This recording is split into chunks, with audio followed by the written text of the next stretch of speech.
Welcome to Sports Talk with AVIOT, featuring Tay and Jay Stokes. We hope you all enjoy the show. Hey, what's going on, everyone? It is, what is it? Oh, I forgot. Sports Talk with AVIOT. Sorry. It's been a minute since we did this. It's Sports Talk with AVIOT with Tay and Jay Stokes. How you doing, Tay? Good. How are you? Man, listen, all this news I'm getting on threads right now, woo, it's a lot going on. It's a lot going on. So we'll get into it. Let's get into tip-off.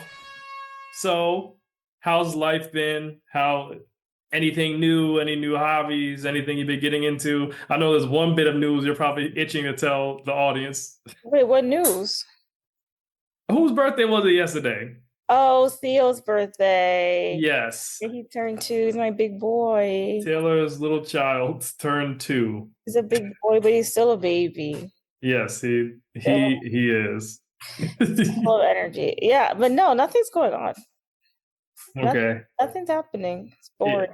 It seemed like yesterday I saw little Theo wagging his tail, and he had a little paw. He rested his little paw on you. Still does that. He's sleeping right now. He's sleeping. Oh, okay. Because usually he's running around.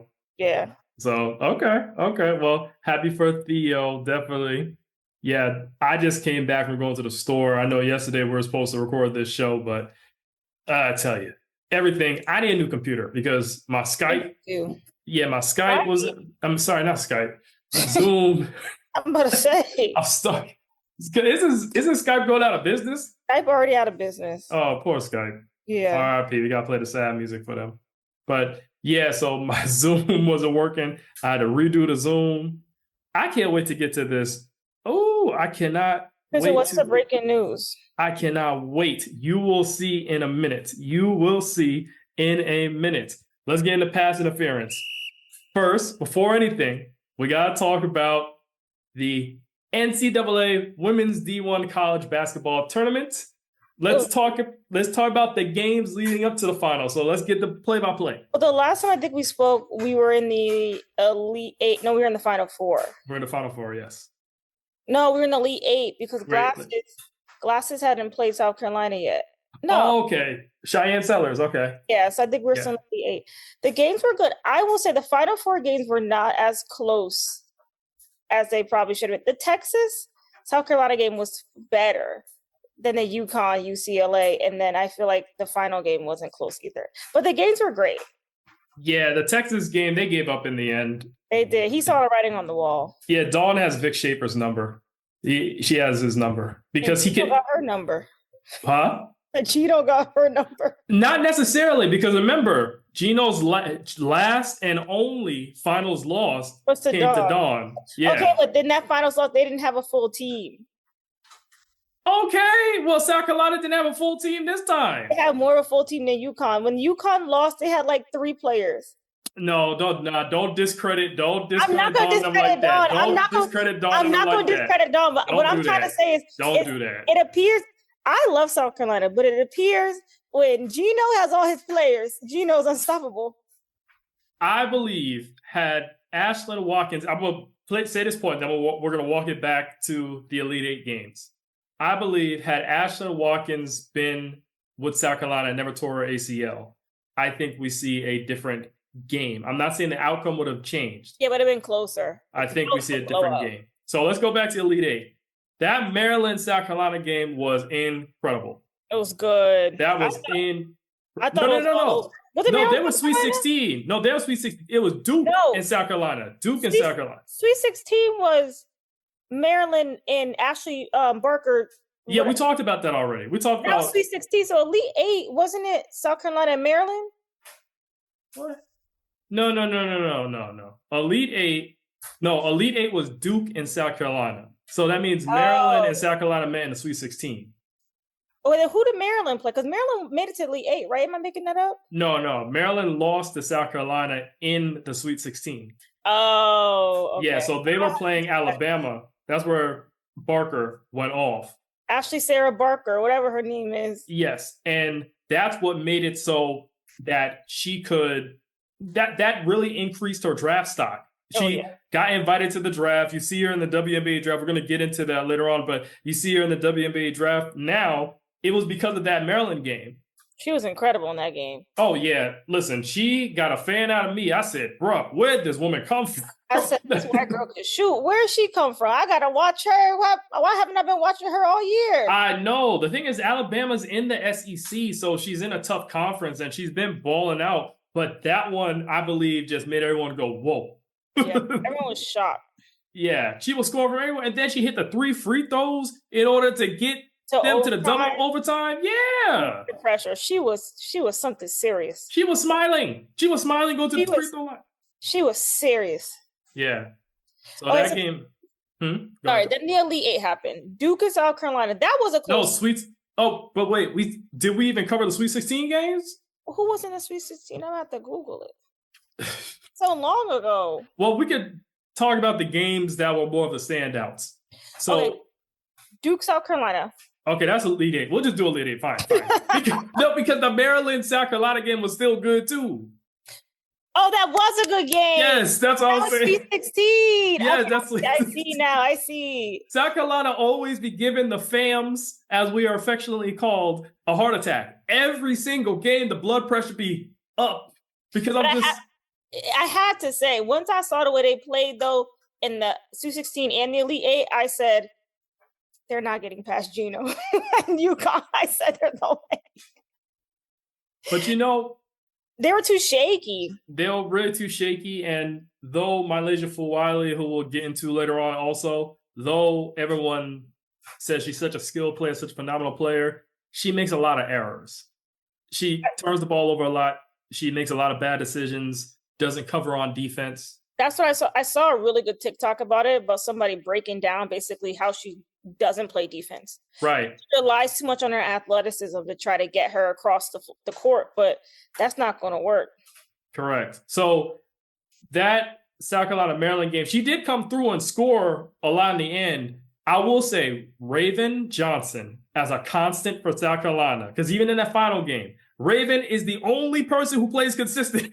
She was the only one that showed up to work every single game. Every single game. That's why you can't just look at stats and say, that's it, because you got to watch them play. Raven does so much for the team. Even just calming them down, we could jump to that Duke game. Raven calmed everybody down. She controls the pace. That's what I kept saying. When I was watching her, I was like, Raven is the one that controls the pace of the game once she gets the ball in her hands. She calms down her team. She gets everybody in order. She doesn't rush.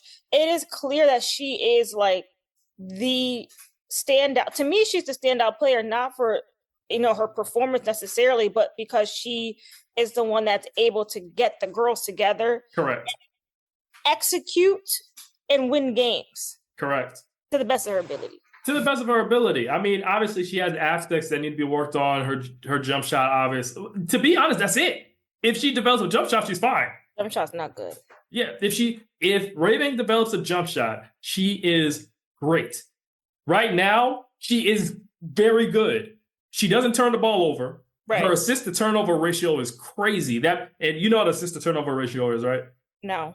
Meaning that you will turn the ball over, you assist at a higher clip than you turn the ball over. So essentially, you are adding to the team's point total. You're not taking away from it. So if someone is turning the ball over a lot, so let's say they turn over the ball 5 times, but they assist 5 times, that's neutral. Mm-hmm. But say they turn the ball over once every 5 assists, that's great. Right. So that's Raven. Raven, I can't say enough about her. It became very clear to me throughout this tournament that Raven is South Carolina. That is her squad. Yeah. There are other leaders that were on the team throughout the years, like Sanaya Fagan, Bree Hall. Like, they're the faces. Like, when you think of South Carolina, you think of Sanaya, Bree, Raven, and Malaysia. You think of them, like you see those faces. And Chloe, who just be twirling under the basket every time. I forgot what game it was. I'm like, where is Chloe? I'm looking at Chloe. She just looking around under the basket. I could do that. Chloe 50-50 whether she showed up to work this tournament. Chloe has got a lot better from last year, I'll tell you that much. Every time I look for Chloe, I said, where is Chloe? I know. But yeah, so that game was good. South Carolina and Duke, great game. Excellent game. And Duke, when we get into the news, we'll talk about them. But Duke has steadily been increasing every year because last year they made it to the Sweet 16. This year to get to the Elite Eight. So they've steadily been improving with their young core. Steadily been getting better. Switching gears. I know Texas played TCU. No. Yeah, Texas played TCU in the Elite Eight. That was a very good game. Very good game. I thought TCU was going to come back. I did too. But usually when you put a lot of pressure on Haley Van Lith, unfortunately because of her size, she's short, it's going to be rough for her. You really got to set a lot of screens for her to get open. Like she was trying, but that pressure was a lot for her. She did her best. Yeah. And that's what makes me think with this upcoming WNBA draft, I know she's going to get picked up by a team, but will she stay on the roster is the question. She might stay just because she has a strong fan base, but I don't know what her career is going to be. She's a hard worker. She's a product of Kobe. She's one of Kobe's proteges. That's why she plays like she does. But like, I know like the WNBA roster situation is, hit and miss, but as they get more teams, right? I feel like there'll be more spots. So it'll be less of even if you fall out of the roster for one team, you'll be picked up by another. Because I feel like it's going to just grow like the NBA. Yeah, I mean, the WNBA added one team this year, then they're going to add 2 more teams next season. So that does make it better for a lot of players that we've seen in college. They're definitely going to hit roster spots. I know Bria Beal, I don't know if you're familiar with her. She played for South Carolina, big defensive guard for South Carolina. She's had a hard time landing on a roster. So I believe she'll finally get her shot with these 2 new teams coming in. Going back to the games, what else? UConn was winning. Excuse me? UConn was just winning. They were UCLA and LSU. Oh, yeah, that game. That was a good game to the end.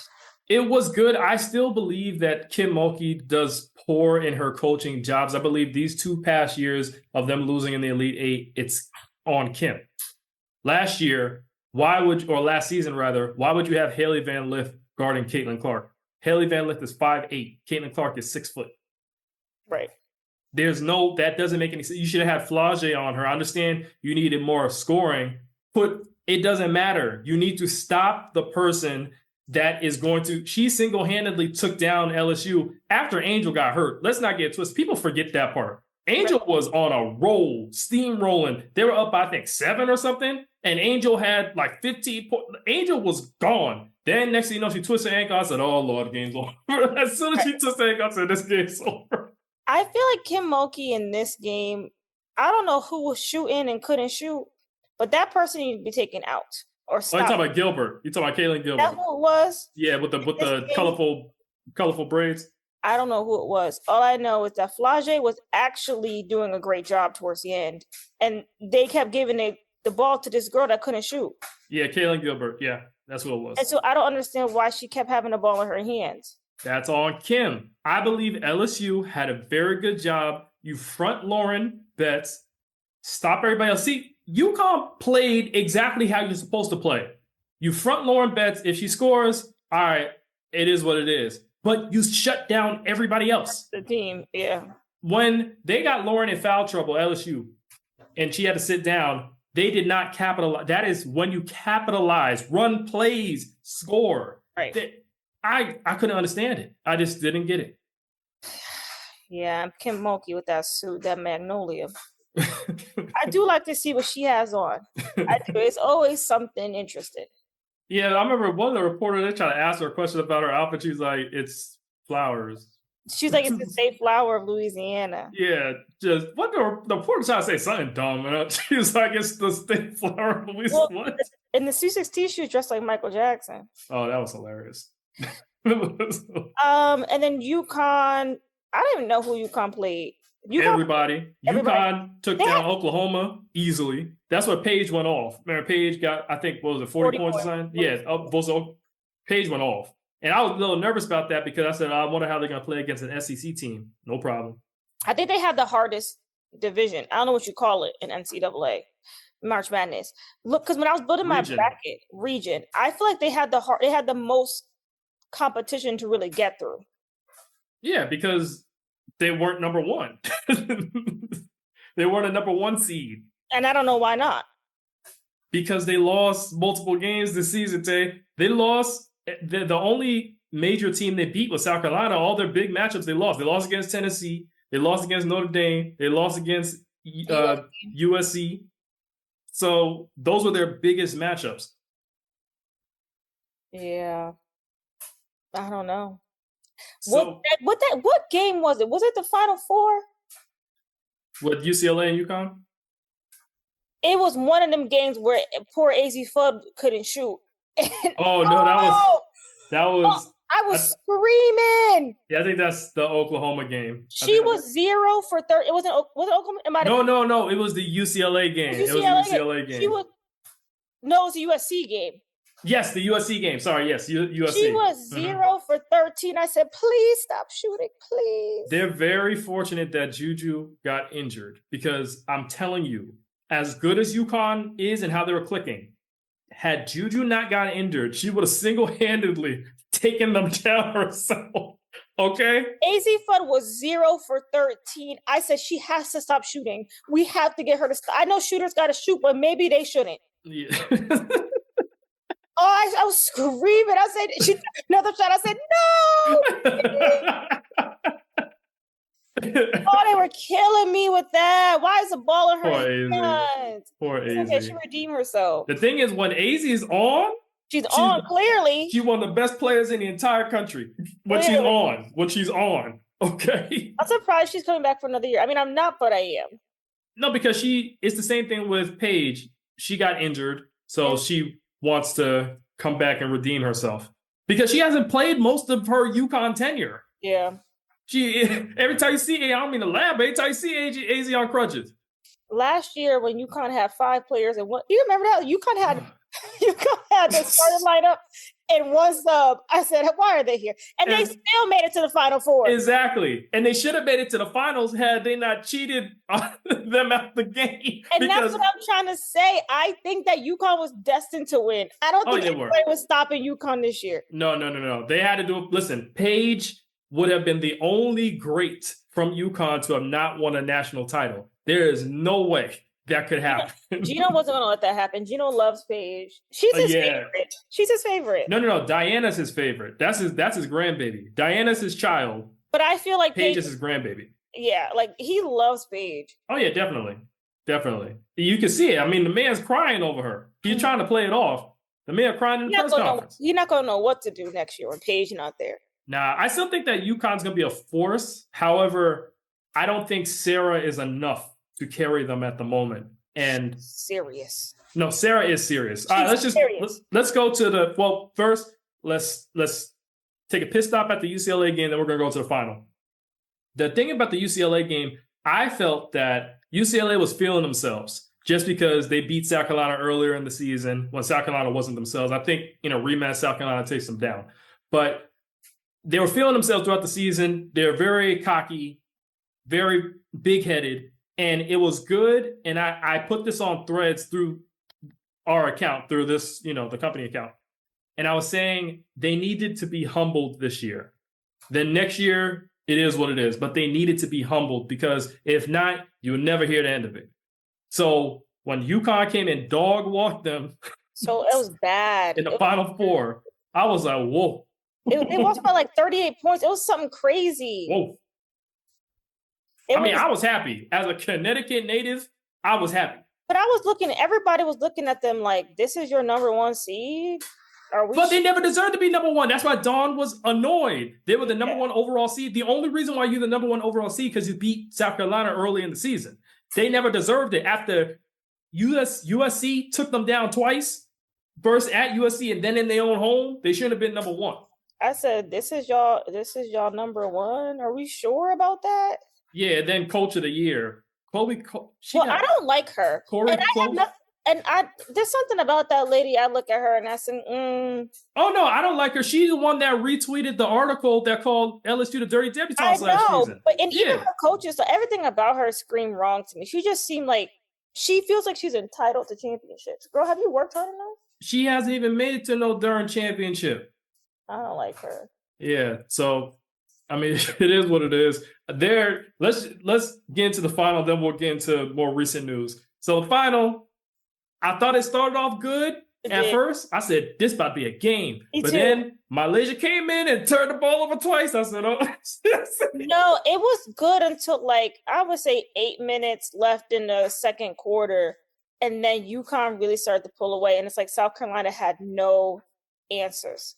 Well, everybody gave up. They couldn't control Sarah Strong because she is serious. Yeah, Sarah might, when her career is over, she might go down as the best Husky if she keeps it at this level. They couldn't control her. AZ Fudd finally found her shot. Yep.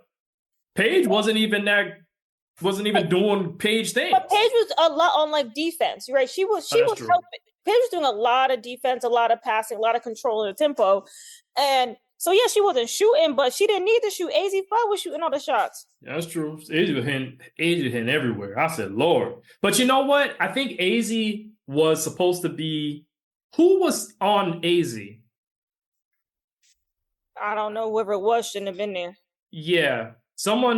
It just seems South Carolina, they just got in their head. They were scared to take shots. And like we were saying earlier, they can't shoot. No, they can shoot. They just got scared for some reason. And the thing is, they had good shots. They just weren't hitting them. Like everything they wanted, they got. All the shots they wanted, they got. Then when they started missing layups, I said, what is going on? Yeah, they had good looks. They weren't hitting down the shots at all. And the only person that seemed to care was Raven. I think Bree cared a little bit. Bree tried, but Bree's a little limited offensively. Pow wasn't hitting nothing. Nope. Tessa Johnson was nowhere to be found. Nope. Chloe twirled under the basket as she usually does. Being nervous. All Chloe do is Joyce tried to do something, but her freshman tendencies came out. She got in foul trouble like early. That's true. I tell you, some of those fouls were a little, they're a little iffy. She got in foul trouble early, but and Sanaya got in foul trouble too. I thought, UConn clearly had that game wrapped up by halftime. But at the half, they were only up by 10. Like South Carolina could have came out the half and really closed the gap. But see, with the body language and everything, they were just over it. And then Malaysia, she almost went on a run. And then Gino said, timeout. Exactly. He said, nope, we're going to stop this now. We're going to stop this right now. No momentum. Thank you. Yeah. But I mean, listen, it was a win-win regardless because I am a fan. I will say I am a fan. And I mean, our family's from South Carolina, so it makes sense. I'm not just jumping on the bandwagon. However, when Dawn leaves, I'm leaving. Well, I was going for UConn this game. Sorry. I wanted both teams to do well, but I had to go for UConn. Yeah, that's our home state. And then you wanted Paige to win. Paige to win. Right. I want her to win. Paige is such a humble person, a humble winner. The first thing she did when they won was she thanked South Carolina and gave them their credit. She has a great program. She thanked the trainers. She thanked her teammates. She thanked everybody. Listen, how could you hate Paige? Paige is a very chill person. All she do is hang around black folk. I think the only white person I've seen Paige hang around is Nika. That's it. All Paige does is mind her business and maybe go to class. We're not sure. Maybe. It's a strong maybe. Maybe. AZ goes to class. They say AZ Fudd likes school. She looks like she likes school. They said she go to class. Yeah, AZ is very kind of in her bubble. But I tell you, the true introvert is Sarah. Sarah Strong does not like to be around people. I don't think she's an introvert. I think she's just young. And she's just like, I'm in my own world right now. She doesn't talk that much. I like her. She's serious. Very serious. She could shoot. She could guard. She could do everything. But you know, her mother played with Dawn back when they played in the WNBA for the Charlotte Sting. Told me on ESPN. Her mother was nice too. So let's get into serve. I will say, if you look at the parade today, Sarah looked out of it. She was like, "Please get me out of here now." She looked cold. It was raining this morning. Yeah, she did not want to be bothered at that parade. She was like Jalen Hurts. Jalen Hurts had fun at the parade. You're thinking, I was there. I saw. Okay, you can say that. Okay. You're thinking more of Smitty. Devonta Smith didn't want to be at that parade. He wanted to be cold. He was cold. and Okay. wanted to be home. Okay. Well, say, hey, 2 for 2 this year. You got UConn and you got the Eagles. That's what's up. I'm trying to adopt the Phillies. I don't know anything about baseball, but I just say go Phils when I see them. I got you. Who's your WNBA squad? I don't have one. Are you going to get one? Maybe. I got to watch the games more. I'm going to develop a genuine interest in that person, the team first. I don't want to just jump on a bandwagon. I got you. So speaking of WNBA, we're going to get back to college because we got to mention some things to do with some NCAA athletes in women's D1 basketball. But WNBA, there's been a lot of complaints online I've seen via threads that the WNBA isn't doing a good job of promoting their draft this year. And I think we obviously know why. To me, that's a problem because when people say, well, the WNBA is not marketable, it doesn't have star power, it's because they're not marketed. You have a lot of stars. You have a lot of interesting faces. Look at how Unrivaled performed. Unrivaled was excellent. From the social media to the games, that's how the WNBA should run things. And I believe they don't care about their core fan base. I've only seen a couple of posters for when the draft is on Wednesday, right? I'm making that up. It's tomorrow. Oh. See, that's the problem. I thought it was on Wednesday. See, you would have known. I bet you knew last year when the draft was because of all the promo they had. Probably did, but the thing is, I thought it was Wednesday. I've seen the promotion. There's some posters on social media that's Paige's face and Ashley Sarah Barker. I hope that's that girl's name. Ashley Sarah Barker's face. But that's it. I'm not really seeing much. It's just them two? Those are the only two I've seen. That's crazy. Oh, wait. No. You know why? Because they released the names of the people that were invited to attend in person by alphabetical order. So that's probably why you saw them like that. Yeah, I've only seen 2 posters, but I really thought it was on Wednesday. Well, I'll tell you, some people, I'm excited to see where they go because Pow Pow got invited to the draft. Sanaya Fagan got invited. So we got Gamecocks in attendance. So I'm very excited. And the news I wanted to tell you was the Chicago Sky traded with the Minnesota Lynx to get the number 11 overall pick in the draft. So now Chicago controls the 10th and 11th picks in the draft now. Is that good? That's good. That's excellent. So now that means that Chicago Sky have the ability to draft both Sanaya Fagan and Tahina Pow Pow. Well, how old are Sanaya Fagan and Tahina Pow Pow? Are they seniors? This was their last year, yeah. Oh, I didn't know that. Yeah, well, Pow Pow was a graduate student, so this was her grad year. But Sanaya stayed her entire 4 years at South Carolina. Oh, I didn't know that. Yeah. I thought they didn't make a big enough deal about that. What do you mean?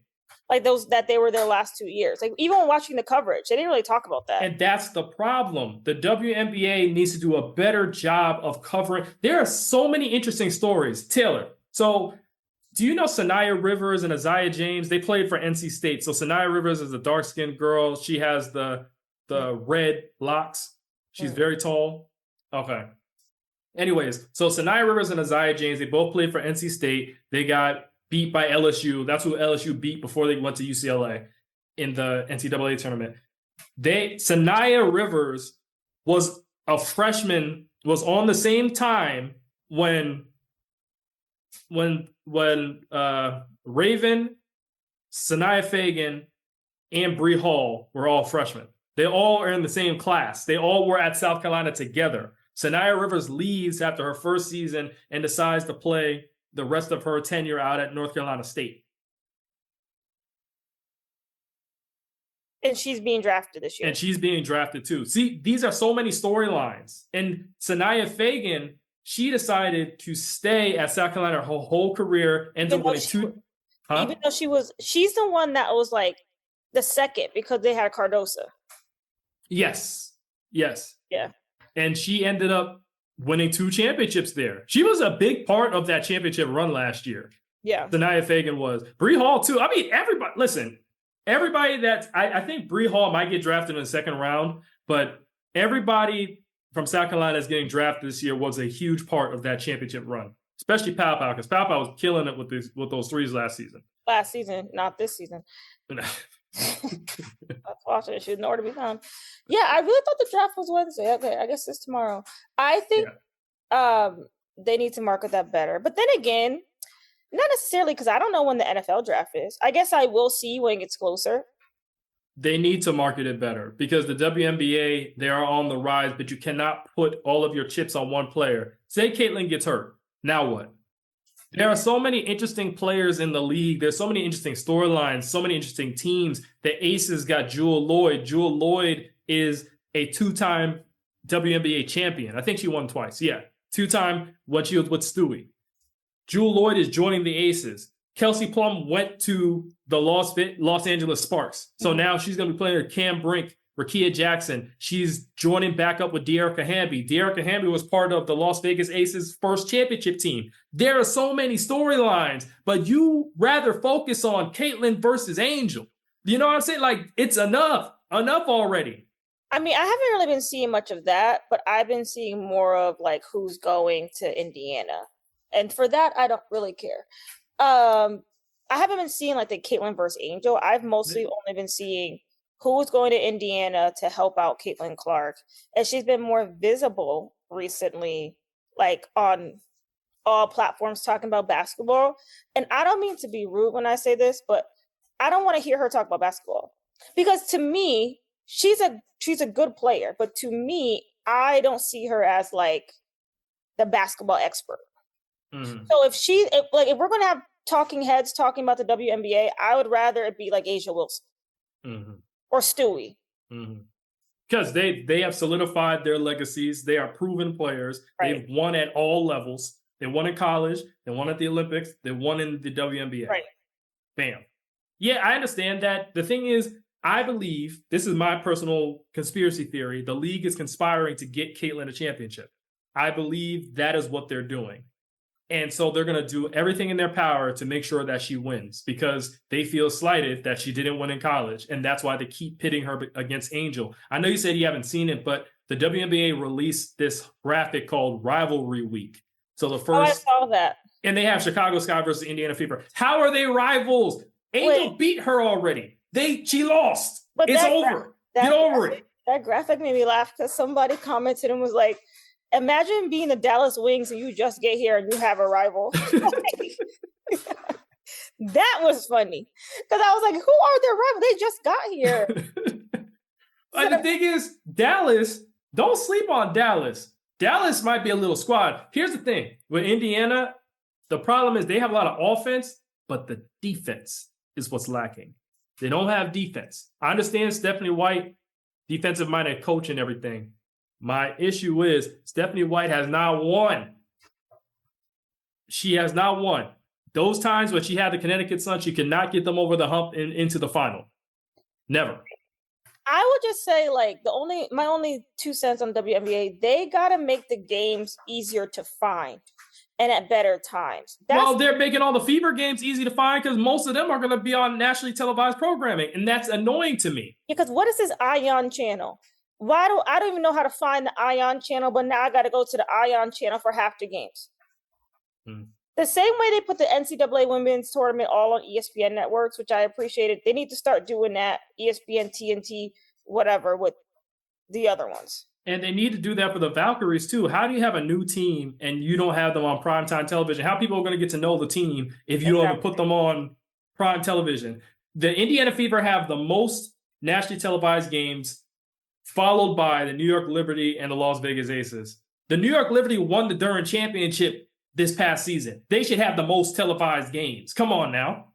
Right. Like, I understand y'all want to cater to this one player, but I keep telling y'all, if she gets hurt, that is it. Finito. Right. So stop putting your eggs in one basket. There are so many. We've seen it on Unrivaled. I knew these players. I knew every player that was in Unrivaled, but more people got access to them and more people got to experience them. Courtney Williams, Alicia Gray, Skylar Diggins-Smith, Ray Burrell, Arike Agumbawale. There are so many different players. Dearica Hamby, right?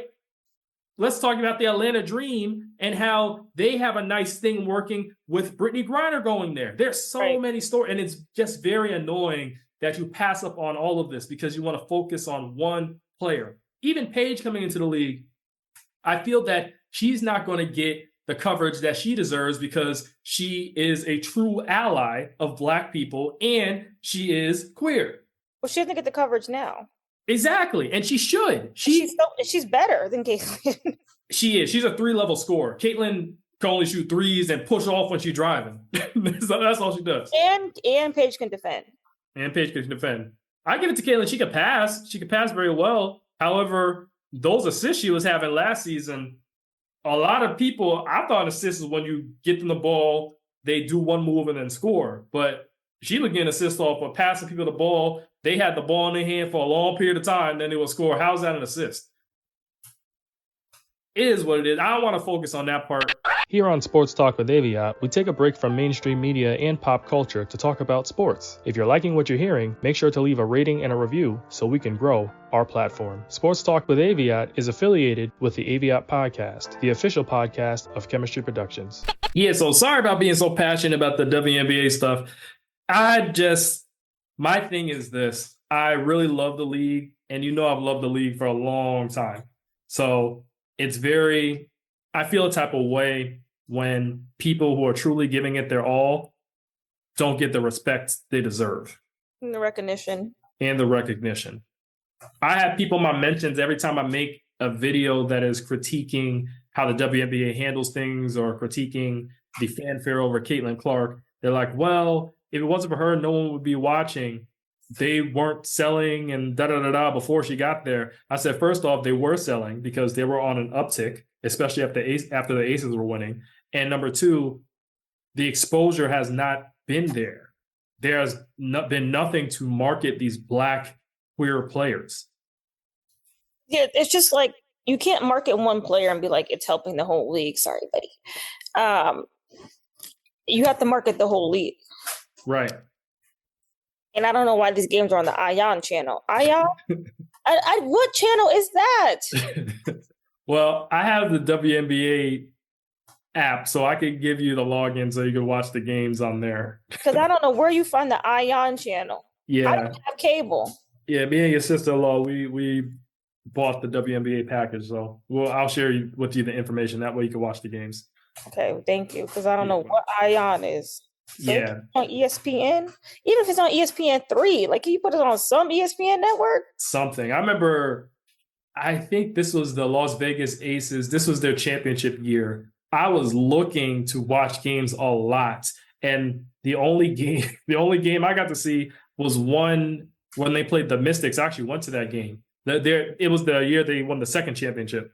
I went to them versus the Mystics, and I think that was the only game of them I seen all season. I was even looking for the championship game. I couldn't find the championship game. I'm like, where is it? On the ION channel, probably. I don't know. But yeah, I just remember it was annoying to me. But speaking of exposure, one thing I'll say is this year got us all exposed to this transfer portal for the NCAA D1 Women's College basketball players. We see, it seems like everybody entered the portal. I think it's over 25% of players have entered the portal. Well, the men have the same problem. I don't really watch men's basketball. It's not as interesting. It's not as interesting. And their final wasn't that interesting. I mean, it was a good final, but if UConn ain't winning, I don't care. That's how I feel. The Florida-Houston final was good. It's just Houston lost. I want them to win. Anyway, everyone's complaining about the transfer portal. Right. Because everyone's just trying to go where they can make more money from NIL. I'm confused how it works, at least for the men's side. But the men are complaining about the portal. The women complaining about the portal. So I think we need to shut down the portal until like after, like later. Doesn't the portal open when they're still playing? I believe so. So like, shouldn't the portal not open until after all the games are over? I believe that should be the case. Here's the thing. I do think they need to chill with everything because, number one, whatever happened to developing in your own program and trying to be the best that you can be? For instance, we've seen with these South Carolina players, they stayed, they bought into the program, and they ended up winning. They won it all. I understand Tahina Pau and Camila Cardozo, their transfers. I think Camila transferred in her, I believe, freshman year to sophomore year because Camila was on that championship team with Aaliyah Boston. So she actually played in that game. And I think Bree played in that game too, Bree Hall. But Tahina, I can respect, at least she stayed with her program for 3 years. So she tried to ride it out. She's like, you know what? We're not going anywhere. Let me leave and fit someplace else. Because she saw a need for South Carolina and she filled in that need. That I can respect. Even this new woman they have coming in, Tanaya Latson, she stayed at Florida State University for 3 years. You ain't never hear Florida State University doing anything. Right. But then she said, you know what? I see a fit. I know Raven. Raven and I, we went to high school together. We won a whole bunch of championships together in high school. I know Malaysia. Let me go there. But then Malaysia decides to dip. That one has me scratching my head. Yeah, I don't know why she's leaving. I think that she allowed outside voices to get to her because the whole narrative is she likes to win. My thing is, if you like to win, why would you leave the program that you won a championship with your freshman year and in your sophomore year, you got back to the championship game? Why would you want to leave for a maybe? There is no other team outside of UConn that is guaranteed a path to a championship. Right. No other team. And you're not going with UConn because Gino is strict. And if you had an issue with Dawn's strict coaching, Gino's worse. Gino's very strict, they said. They said he ran a tight ship. Right. That's how you win. That's how you build winning programs. That's how you win 12 championships. Exactly. And Dawn, every year she's in the mix now because she runs a tight ship. It's because of the coaching style. It's because of what she's doing. So I don't know what Malaysia is going to do. And I know people have found success elsewhere. Tylasia Cooper left South Carolina. She ended up going to Tennessee. She's scoring a lot, but Tennessee ain't nowhere to be found. They not win a championship anytime soon. Right. Sanaya Rivers left, went to NC State. NC State, the furthest they got was the Final Four. And then last season, you see how South Carolina put the beat down on them in the Final Four. So that's essentially what Malaysia is going to get a whole bunch of points. She's probably going to turn the ball over a lot too. But she's going to get a whole bunch of points, be able to do whatever she wants. I don't see her winning. I don't see her being a part of a winning program. Because she's not going to be the leader of that program, even if they are a winning program. Right. If they're a winning program, she's not going to be the face. She's too undisciplined. You said it. You saw that video where they're breaking down, sagging off on defense. That was yeah. It's like they were just really breaking it down how she's supposed to be over here across the court. She just waiting in the middle, just waiting around. Everybody else on their man. Mm-hmm. But she's just waiting. And that's how other teams get a lot of easy buckets. I remember I was having a conversation through the company account on Threads with an individual, and I said that Malaysia still is undisciplined. Everyone's talking about she needs to start. Oh, her potential is being wasted at South Carolina. She has the most field goal attempts of any player on the team this season. And she also averages the highest turnover rate. So then someone came in the comments, they said, well, she's only 0.1 turnovers more than Joyce on the entire season, and she was the second leading scorer on the team. And I said, well, that also proves my point because Joyce is a freshman. You shouldn't be having more turnovers than the freshman. Right. and the freshman is scoring more than you. Right. Because the freshman has bought into Dawn's system. Yeah. So yes, she's going to be a highlight reel. She's going to do all that fancy stuff, but will she win is the question. We'll have to see. And how is that going to translate to the next level? Yeah, you can have all these highlights, but everybody in the WNBA is skilled. They're going to rip that ball from you every time. Could you imagine Malaysia trying to go up against a Skylar Diggins-Smith? No, and she's fast, and I feel like she relies a lot on her speed. Mm-hmm. But I don't know. She has a lot to work on. I was shocked to see her transferring. Yeah. Another shocker was Alucia Kanawa. Now, Alucia Kanawa, she won the most outstanding player in the ACC tournament with Duke. And that was coming off the bench. She's only a sophomore, and that's the problem. Duke has been steadily, like I said, Duke has been steadily progressing. Last season, Sweet 16. This season, Elite 8. And you decide to jump ship in your sophomore season. It was only up from here if you stayed with the program. I don't know, because Duke is in a drought. When's the last time Duke won something? Men or women? Like an overall national title, right? Yeah, a long time.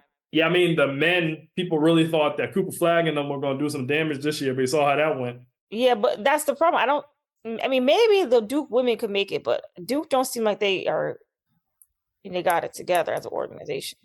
Yeah. Who else? And then that girl entered the transfer portal. Which one? The one that was supposed to be the number 2 overall pick. The number 2 overall? What are you talking about? Didn't she enter the? Oh no, she said she wasn't going to the WNBA draft, but then she entered the transfer. Who? The one that was supposed to be the number 2 overall pick.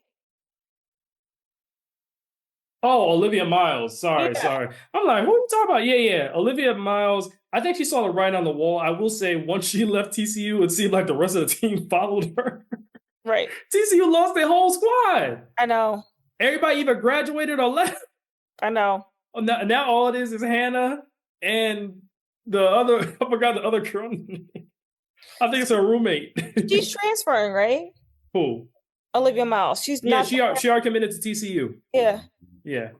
And I think now, I don't think she's going to do much at TCU, but I think she's just going to continue to be able to. I think she transferred because she wants to have her own team, and everyone is going to know TCU as her team. Notre Dame, that is Hannah's team. I understand Olivia is good, but it's Hannah's team. So I think it's that, because they tried to address the homophobic stuff with what Hannah had. You're familiar with that, right? Mm-mm. So basically, during the summer, Hannah had put on her Instagram stories, I believe, a video of someone saying gay marriage is a sin. And people took that the wrong way, obviously, for obvious reasons. And she recently came out in a Players Tribune article, and she wrote about the incident, saying that I'm not homophobic. I've had conversations with people, yada, yada, yada. Now, that doesn't take away from the fact that you probably still think it's a sin, right? However, she finally spoke up about it, and a lot of people have been calling her homophobic throughout the season. She's been dealing with a lot of people spewing a lot of negative sentiments towards her, or negative thoughts, whatever. And this is different than the super senior. Sedona Prince, she allegedly has assaulted multiple women, right? Partners. Isn't she like 28? Sedona Prince, almost 30 years old. Sedona Prince, I believe, is about to turn 25. I think she's older than that. The way they make it seem like she's very old. They said that she's been playing for 8 years in college. Yeah, listen, it's crazy. Cats online are not letting up. Some people be calling her Voldemort. I said, bruh. She declared for the draft. Is anyone going to pick her up? If they do, best believe their organization's going to have a lot of issues, because first off, she can't play. How you got Kyla Oladaker from Texas, you got her doing a fast break on you. Oladaker doing a fast break, her big son. Everyone was like, I was cheering for her. I said, go ahead, girl. Everyone was like, I'm so glad Sedona's finally gone. I'm like, what did the girl do? And then I found out what she did. Yeah, you saw what she did. Yeah. But the crazy thing is, it's kind of ironic that everyone can't stand her, because she's the one that put people on via TikTok to the women's college basketball athletes having horrible training facilities. Yeah, that's what they said. So she did that, but then you allegedly are a horrible person. Hey, they don't like her. They said she should not get picked up by anybody. Oh yeah. Listen. Are you sure it's tomorrow? Sorry, I didn't mean to cut you off. Yeah, it's tomorrow. I really thought they said Wednesday. Yeah, it's tomorrow, but they just have done a horrible job. I gotta make a video talking about it. They've done a horrible job broadcasting, talking about it. So I wish they would have did better, because you have some nice pieces. I'm telling you, if Chicago ends up getting Pow and Sanaya Fagan, that is going to be crazy. And then next year's draft, can you imagine? Because Raven's going to be in the draft. Then they pick up Raven. That's going to be a whole family reunion. I know. Because they already call the South Carolina Gamecocks the baby aces. So Chicago's going to end up being the new, it's going to be the hub for the Gamecock. Cardoso's already there. Exactly. I think that would be great, because to be honest, Chicago needs another shooter, and they need a backup for Angel. Sanaya is not going to give you much offensively. She has a nice little mid-range jump shot, but she's going to give you a lot defensively. So I think I would say pick up Sanaya definitely. Pow, I saw some mock draft projections saying she might go to Minnesota, and I think she would fit well there because they're a shooting team. All they do is shoot threes there. So I think she would actually fit well with that system. It's all about fit. Yeah. Yeah, but I remember you talking about Flaja earlier too, in terms of What's his big drafts. She's going on a tour. She's going on like a mini tour or something, and so she's going to be touring in Buffalo. I think she has one sold out show. Okay, girl, but I want to hear about the basketball. You was making it so you had a basketball announcement. No, it's about music. Oh, well, you could have kept that. I mean, you could have told us eventually. It's smart marketing because people thought she was transferring. I knew she wasn't going to transfer because she's been on record saying, I want to finish my career at LSU. And just like I knew she wasn't entering the draft this year, because if you watch her podcast, her mom literally said, you are finishing all 4 years of college. Yeah. Well, they have to, don't they? Well, you can either do that, or if you turn 22 during the year of the WNBA season, then you can enter the draft. She's turning 22 in November. I like how they make the women finish school. Well, they have to, but because there's not enough space. If they have more teens, then there'd be a possibility. But I do think that should just be the case, because I'll say this, for the men, some of it is life-changing money, right? You got these guys that are coming from rough environments and they need the escape. So I can understand that. But then at the same time, you don't connect with the players. A lot of the players go prematurely and then they don't do well. I do miss the years of people staying in college. I know Tim Duncan stayed his years at school because he made a promise to his mother that he was going to do it. I think his mother had passed away. I just feel like the men are also very boring. They are. Boring. I don't like the way they play basketball. They're too shoot threes, try to dunk on everybody. They're just too aggressive. They're just always fumbling around the court.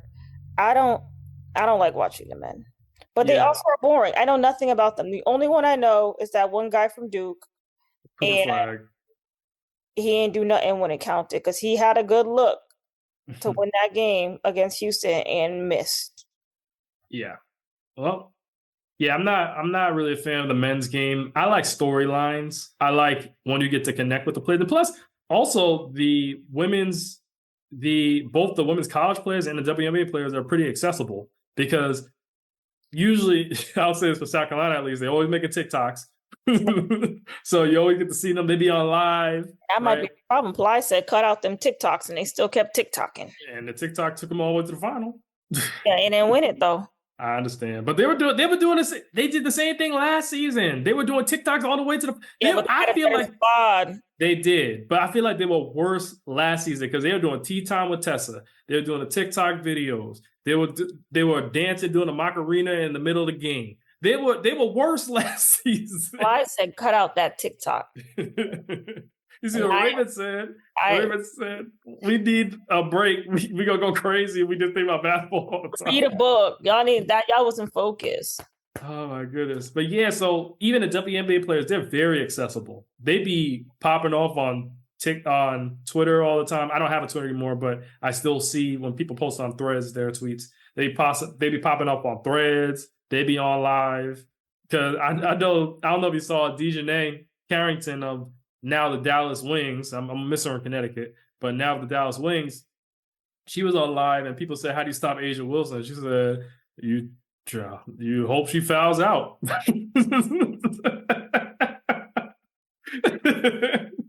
That's funny. I mean, especially, you ain't stopping Asia. And the thing is, Nafisa Collier is coming back for blood this season because they done got cheated out of the championship last year. I felt so bad for Minnesota. I was going for them too. Right. Yeah, so they got cheated out of a championship. Another UConn alum, a UConn everywhere. But yeah, so she's coming out for blood. I know all of Minnesota. Minnesota's looking like they're going to be something this year. I'm telling you right now. I understand everyone has Indiana at first. I was like, yeah, Indiana going to take it. But then I thought about it. I said, well, defensively, that's where they're going to struggle. I don't know. I'm gonna watch and see as long as it's not on the Ion channel. So I might have to pull up the schedule. Right. But we'll see. We'll see. That we shall. And with that, let's get in the ball game. So, Channel. so They gotta switch that channel. So you're talking about, we'll see. If you were, from your limited knowledge of the teams, who do you see being the final 4 teams standing for the WNBA this season? To be honest, I don't know enough. Oh my goodness. I don't know enough. I can't. The same way I can't tell you what's going on with the baseball right now, I can't tell you who's going to be the final 4. I think I would have to watch and see. The same way I do with the NCAA. And my bracket ended up being pretty good at the end. I think I just have to watch the first few games to see. Well, the teams to look out for, I believe, are going to be, these are newcomers. Los Angeles, because they were the worst team last season, but they picked up Kelsey Plum. And I believe with her and Cameron Brink back, I believe they could do some damage, especially with De'Erica Hamby and Rakia Jackson got a full offseason under her belt. I believe they could do some damage. And they got Leah Rue. No, they don't have Leah Rue anymore. I think Leah Rue, she got shipped off somewhere. I got to see who they have as a backup center. But Leah Rue, I think, went someplace else. I forgot where she went. But look out for them. Look out for Phoenix, because Phoenix has a whole new squad. Kalia Copper, Satu Sabali. You got them on the wings. Then you have Alyssa Thomas running a point. And then they have Kaylani Brown as their center. So I think Phoenix is going to be pretty interesting. Dallas, I still think they have some growing pains to go through. They have a brand new squad, but I still think they have some growing pains to go through because Paige has to get adjusted to the league. I think she is WNBA ready. However, she got to get a little bit more adjusted.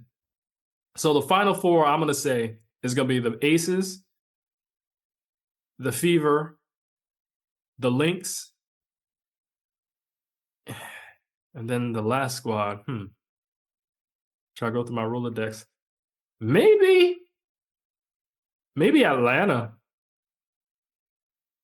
Yeah, I'm gonna put Atlanta in there.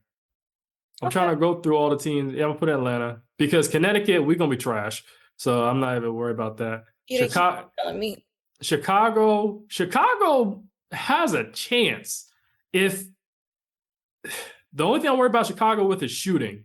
I'm not worried about their paint presence. They got Camilla and Angel. They're going to hold it down. And then the backup is E. Will. So she's a good backup for Camilla. That's why I think that they might be getting Sanaya as a backup for Angel. So those are going to be the backups. Either them or I don't know where Anissa Morrow is going. That's going to be interesting too. Yeah, there's just so much to talk about, man. I feel like this WNBA season is going to be excellent, but I think that it's going to be Atlanta, Indiana, Vegas, and Minnesota. I don't think New York is coming back because I don't think New York's coming back. All right. Well, we'll see if once I figure out how to access the Ion channel. I'll send you the info. Ion channel. Wow. Yeah. Are you following any other sports at all? No, I'm just saying go Phils. Okay. Oh yeah, I forgot baseball season starting up. Yeah, apparently don't end to October. I'm so over the NBA too. They call it the MNBA on online. Yeah, I'll tune in. I guess I'll pop in for that for the playoffs, but as long as the Lakers lose, that's all I care about because the Lakers get on my nerves. Yeah. They're annoying. Very annoying because the media covers them. I'm like, there's other teams that are doing better than them, right? So why are they the only people I see in my headlines all the time? Yeah, I haven't been following the NBA. My problem with the NBA is they got too many games. So WNBA, you can't find them because they're on the Ion channel. You on this side. You on this Ion channel. Ion. Wow. All right. Real channel. Well, I'll help you out with that. Anyways. Okay. All right, Tay. We'll be in touch. All right, bye. This is Sports Talk with AVIOT. Please follow this podcast for more future content. Thank you.